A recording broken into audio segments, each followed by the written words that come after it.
Здравейте, аз съм Манол Глишев, това е моят канал в YouTube и днес мисля, че ще си позволя един дълъг експеримент да пусна повече от едно видео за деня. Даже може би повече от две, да видим как ще тръгне. Сегашната ми тема е следната. Празнотата на българския политически живот. В частност имам предвид Румен Радев и кандидатката за служебен министър-председател госпожа Мария Филипова. Вчера Румен Радев се появи пред Панорама. Той е Румен. Не е много умен. Той говори много скучно. Говори безобразно досадно. Когато аутокюто с написаната му реч не му е пред очите, той не знае как точно да се изрази. Беше безпомощен. Аз лично се радвам на това, защото знам, че по-скоро хора, които са примерно левичари, не са до край фенове на западната идея, на демокрацията, на Европейския съюз, са разчитали на Радев, но по-образованите от тях ще са отчаяни от неговото тъпо поведение. Това е окей, нямам против, нямам проблем това. Той каза нещо, което е абсурдно. Радев каза, ще вляза в политиката, добре, разбираме, спрял си да бъдеш президент, хубаво, влизаш в политиката, добре, и обаче партията си ще я направя едва след изборите. Чакай, как така хем влизаш в политиката, хем партията си ще я правиш след изборите? Нали за това спря да бъдеш президент? За да влезеш в политиката и да участваш в изборите сега. И явно вече не смята така. Румен Радев най-вероятно няма готов завършен цялостен план. Аз не мисля, че това е много дълбок политически ум. Ясно е, че да, аз съм изказал вече мнението си по темата какво означава за него лично напускането на поста на държавен глава. Това вече съм го изкоментирал достатъчно. Това е проява на ниско самочувствие, ниско уважение към държавата, ниско разбиране за ценността на институцията на президента. Окей, разбирам, махнал се оттам. Но той имаше амбиции. Той смяташе, че ще може да си основе партия, да създаде структури, да проведе кампания и да участва на сега предстоящите избори през март, април, когато се случат изборите. Може би март. В момента обаче Румен Радев явно е сметнал, че няма ресурсите и времето, за да създаде своята партия. И той си противоречи сам. Ще вляза в политиката, но няма да правя партия преди тези избори. Ще я правя след тези избори. Вероятно, някъде по трасето той е бил леко подведен. Някой по трасето му е казал, господин президент, сега като напуснете президентския пост, сега е момента да ви създадем партията, и той се е подвел. Той може би дори го е очаквал дълго. Сега се оказва, че това не е точно така. Другата възможност на Румен Радев е той да смята, че сегашните избори няма да произведат сериозно, стабилно мнозинство, било то коалиционно или каквото и да е друго. Тоест, такъв един анализ би му показал, че няма смисъл човек да се готви за сегашните избори, а трябва да се готви с малко по-дълъг хоризонт за едни евентуални следващи. Тоест, идват сега през март или април, идват изборите, провеждат се, някакво правителство може би бива съставено, а може би не, но дори и да бъде съставено, то не е силно и стабилно и пада скоро, в крайна сметка трябват пак избори някъде по-късно през 2026 година. Възможно е Радев да се готви за такъв сценарий. Между другото, това би било и малко по-интелигентно от негова страна. Дали вече той е интелигентен, това е съвсем друга тема, но със сигурност за него работят хора, които не са глупави. Добре, но той вече не е държавен глава, а още не е кандидат за народен представител, няма партия. Кого представлява той? Защо това частно лице, този вече обикновен гражданин, който не е партиен шеф, не е кандидат за народен представител и не е държавен глава, защо той получи толкова дълго участие в БНТ, в Панорама, в петък вечер, най-важното ни политическо предаване? Защо БНТ харчи нашите пари на данъкоплатците, за да ни дава един вече бивш държавен глава? Държавният глава, когато е действащ, няма нужда от Панорама. Той просто неговия екип ще звънне до БНТ и ще им каже, трябва ни половин час, за да се изкаже президента на републиката. Съвсем скоро, още преди да си подаде оставката или по време на подаването й, Радев направи това, възползва се от правото си на обращение към нацията. Окей? Но сега вече той е изконсумирал оставката си, абдикацията, така да го кажем. Откъде на къде БНТ ще ни занимава с него? Заради това бяха... Доскоро имахме протести в България през декември. Те бяха против корупцията и зависимостта в институциите, нали? Част от нашата национална институция е Българската национална телевизия. Нейн генерален директор не е ли Емил Кошлуков? Емил Кошлуков не е ли свързан с Делян Пеевски и Бойко Борисов? Чакайте, да не би Бойко Борисов и Делян Пеевски да имат едно така малко по-издалече разбирателство с Румен Радев и този бивш държавен глава да е пуснат с съгласието на неформалните, но реални шефове на Кошлуков да говори пред БНТ в Панорама. Защо? Ами защото Бойко Борисов и Делян Пеевски искат да оцелеят. Защото Бойко Борисов и Делян Пеевски направиха няколко вече майсторски политикански хода. Те подадоха оставката на зависимото от тях правителство на Румен Желязков. Резултата беше: протестите в София спряха, протестите в цяла България спряха, а бяха мощни протести. Протестите спряха. Правителството все още ни управлява. Същото това правителство в оставка на Желязков, то все още ни управлява. Точно Желязков и Румен Радев, докато Радев се гласеше да си подава оставката, се чудеха кой от тях да бъде поканен от Тръмп в Давос, в неговия тъй наречен борд на мира, който е леко незаконен от българска гледна точка и от гледна точка на българските интереси е доста абсурден, но това е отделна тема. Нищо не се е променило. Всъщност, ние хубаво протестирахме през лятото на 25-та година за горкия Благомир Коцев, през есента и началото на зимата на 25-та година заради безобразния държавен бюджет. Към края на декември вече искахме и оставката на правителството. Чудесно! Делян и Бойко подадоха оставката. След това получиха оставката и на президента вече през януари. Президента пък казва, че да, ще се включа в политиката, но няма да участвам на сегашните избори. Кой печели от всичко това, което ние с вас, скъпи съграждани, изядохме от лятото на 25-та до края на януари 26-та година? Само Бойко и Делян. Бойко и Делян спечелиха. Ние можехме да катурнем Бойко и Делян с тези протести. Можехме да ги пратим в шеста глуха, можехме да ги извадим от Народното събрание. Наистина можехме. Но това не се случи.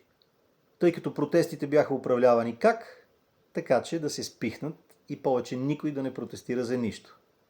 И да, пак ще се видим на великите протести от 2030 и някоя година. Само че няма да се видим. Какво ще се случи сега? През февруари и март, евентуално април, ще има едни избори, на които Делян и Бойко ще се опитат да възстановят в пълна мяра своето статукво. И някой като Росен Желязков пак да ни стане министър-председател. Ще успеят ли? Не знаем. Това вече не можем да кажем. Ясно ми е и предполагам на мнозина от вас вече ви е ясно, че след всичко, което казаха, не направиха точно на време или направиха по неубедителен начин, всички останали заявени и пък и реални политически сили, освен партиите на Бойко и Делян, нямат шансове да спечелят много от тези избори. Сега, през март или април, на тези избори резултата ще е предизвестен. Той ще е точно това, което имахме и до сега. Моята надежда е, че имаме шанс за повторно избухване на това гражданско недоволство. Защото корупцията все още си е тук. Ако изборите отново повторят резултата, който доведе до сегашното правителство на Росен Желязков, ако изборите отново са в полза на Делян и Бойко, а нищо не се е променило в страната, тогава може би имаме един шанс. Да не чакаме до 2030 и някоя година, а да си започнем протестите отново. И този път без ненужно партийно ръководство, а да ги започнем като истински големи национални протести. Това, за което аз винаги съм се надявал и така и мисля, че по някакъв начин се и боря. Да се надяваме на това. Поне аз се надявам на това. Но имаме и един по-страховит момент. Има един риск. И то е следния. Всъщност, голямата част от българската нация да си е доволна, да си е спокойна, да си е окей. Всъщност, възможно ли е? Ето сега ние сме влезли в еврозоната. Това е окей, това е хубаво нещо. Обективно е хубаво нещо. Аз съм луд фен на еврозоната. Та влезли сме в еврозоната. Преди това бяхме напълно приети в шенгенското пространство. Ние нямаме ограничение да се движим и с Европейския съюз. България харесва Европейския съюз, макар че това не е нещо общо прието за казване. Българите обичаме да попримрънкваме срещу Европейския съюз. Част от нашите политически кандидати на славата обичат да обясняват как ние всъщност не сме били харесвали Европейския съюз, но повечето българи получават парите си от роднини в Германия и Франция или работят за европейска фирма или пътуват редовно на Гърция, както се казва, неправилно, но симпатично, ние всъщност сме си много окей. Европа, НАТО. Сега, НАТО дали го има и доколко ще го има, това е съвсем отделна тема, но общо взето за сега сме в все още съществуващите формати на клуба на богатите. Там сме. Не сме тръгнали да фалираме. За сега все още има няколко месеца до края на отсрочката за рафинерията ни. Ние вече позабравихме за историята с рафинерията, след няколко месеца пак ще ни я припомнят. Имаме ли вариант, в който нашата рафинерия в Бургаса да стане американска? Може би. Кой знае? Дали това ще е за добро? Не знаем. Може би. Да видим. България се опитва отново да балансира между всички големи международни играчи. От една страна ние сме 100% с Европейския съюз, от друга страна ние сме 100% с президента Тръмп, макар че той не е за Европейския съюз. Много странно как успяваме да сме приятели на всички. България дори ще излъчи своя бивш министър Николай Младенов за нещо като, грубо казано, генерал-губернатор на Газа. Поне така се говори в Израел. Самият той беше скандална личност, но израелците нямат проблем с още една скандална личност в крайна сметка. България същевременно се опитва да не е в прекалено лоши отношения с Русия. Да не кажем направо, че хора като Румен Радев и се подмазват открито, а хора като Делян Пеевски се подмазват на Русия малко по-скрито и го правят чрез Америка, която в момента е в добри отношения с Русия. Общо взето България пак се опитва да играе политиката от 1941 до 1943. Винаги с Германия, никога против Русия. Тази политика винаги е катастрофална. Т.е. тази нагласа на нашите политици още от преди 9 септември, та до днес, винаги да се опитват да се харесат на всички големи международни играчи заедно, тази политика винаги е катастрофална. Но нашата склонност да се опитваме отново и отново да я провеждаме, никога не спира. Така че България за сега изглежда сякаш приятно позаспала. Да, имахме ни сериозни протести през декември. Да, нашето партийно-демократическо ръководство ги превърна в разходка. Безмислена, поредната безмислена разходка. Окей, хората се прибраха по къщите. В момента няма протести. В момента ние имаме един бивш президент, който щеше да става спасител на нацията, щеше да провежда мощна проруска политика у нас, обаче в последния момент се поотказа да прави партия преди изборите, защото има един Бойко и един Дилян, които може да са му казали: абе, Румене, я не дей. И той казал: момчета, добре. Вероятно там става дума и, разбира се, за размяна на пари и услуги и така нататък. В момента България изглежда уютно и удобно и отново вечно заспала. България въобще е доста сънена страна. На това отгоре ние имаме една така полукандидатка за служебна министър-председателка, една много миловидна госпожа на име Мария Филипова. Доскоро е била заместник на омбудсмана на републиката. Тя казва, че 15 години е държавна служителка. Тя казва, че не разбира от политика. Тя признава, че не знае какво означават малцинство и мнозинство в парламентарен смисъл. Кандидатът за служебен министър-председател на служебното правителство, което трябва да се погрижи, щото изборите да се проведат законно, чисто сърдечно казвам: аз не разбирам от политика. Госпожо Филипова, вие сте много красива, но за съжаление не сте много интелигентна. Тази госпожа Филипова, предложена за наш служебен министър-председател с цел да се проведат изборите, може би все пак от нещо трябваше да разбира.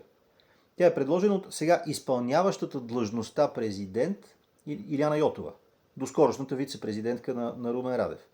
Възможно ли е Румен Радев предварително да е знаел, че тази госпожа Филипова ще бъде предложена за служебен министър-председател? Да, възможно е. В крайна сметка политиката на Илияна Йотова и политиката на Румен Радев бяха една и съща политика. Те са тандем, тези хора.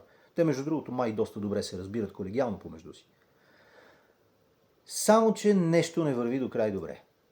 Румен Радев не е толкова силен, колкото изглеждаше. Нямам нищо против, че той е слаб. Просто коментирам факта. Илияна Йотова си върши своята част от работата, защото е на висока позиция. Тя в момента все пак изпълнява длъжността на президент на републиката. Тя си предлага там някакво абсурдно момиче за министър-председател, а абсурдното момиче казва: аз не разбирам от политика. Аз не знам какво означава малцинство и какво означава мнозинство. Аз съм само един държавен служител. Госпожо Филипова, но вие досега не сте ли гласували някога? Вие новини не сте ли гледалка, госпожо Филипова? Явно дамата не е гледала новини никога в живота си. Така че ние в момента имаме една невероятна ситуация. Ще ви кажа точно на какво ми напомня това. Представете си горе-долу годините между 470 и 480 в Италия. Не 1480, само 480 в Италия. И малко по-рано, от 470 нататък. Все още има нещо, което формално се нарича Римска империя.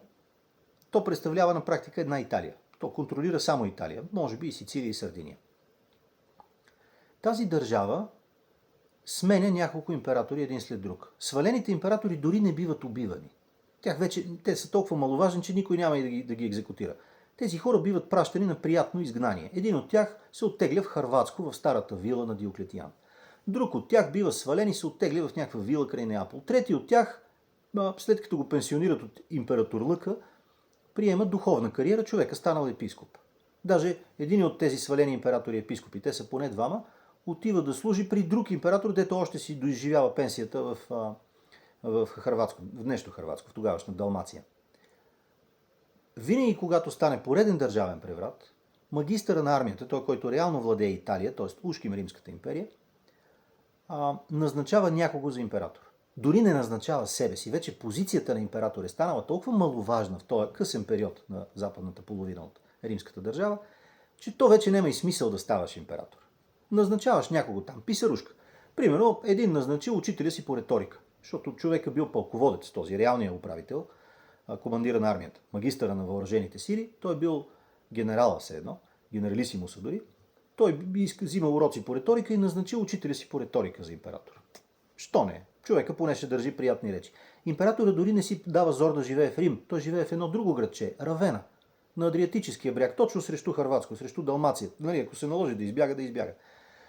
Императорът там какво прави? Гледа петел, примерно в двора си, петел за състезание, такъв боен петел, или бере смокини, или въобще нещо се забавлява, свири на как се вика, на лира, не, този е друг с лирата. Въобще чете Омир, може би. Нищо особено не прави западния император.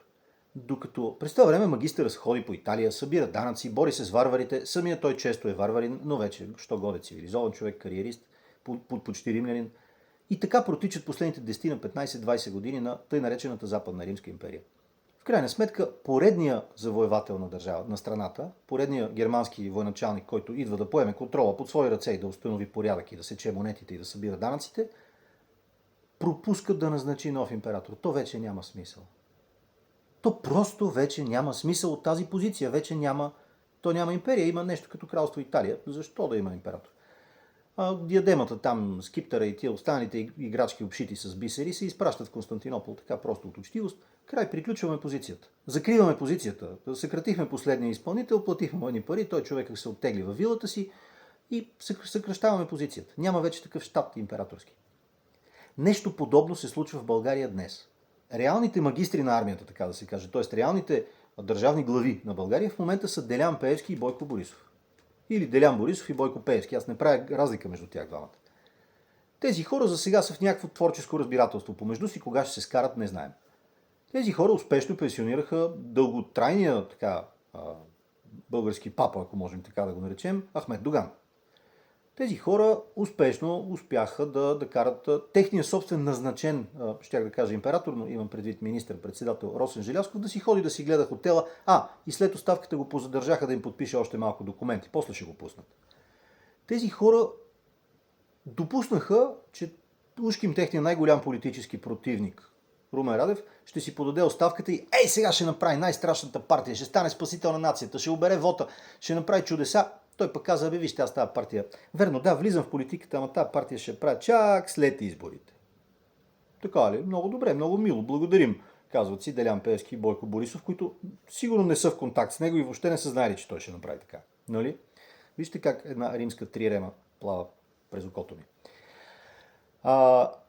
Най-сетне тези хора, чрез Илияна Йотова, предлагат поста на служебен министър-председател, този път дори не на Гълъб Донев, поне да беше на Гълъб Донев, а то на госпожа Филипова, която госпожа Филипова, милинката, е толкова сладка, толкова очарователна, втори екземпляр от Рая Назарян, не, госпожа Назарян има повече характер, а госпожа Филипова, миличката, казва ми, аз не знам какво означава мнозинство и малцинство в парламент, аз от политика не разбирам.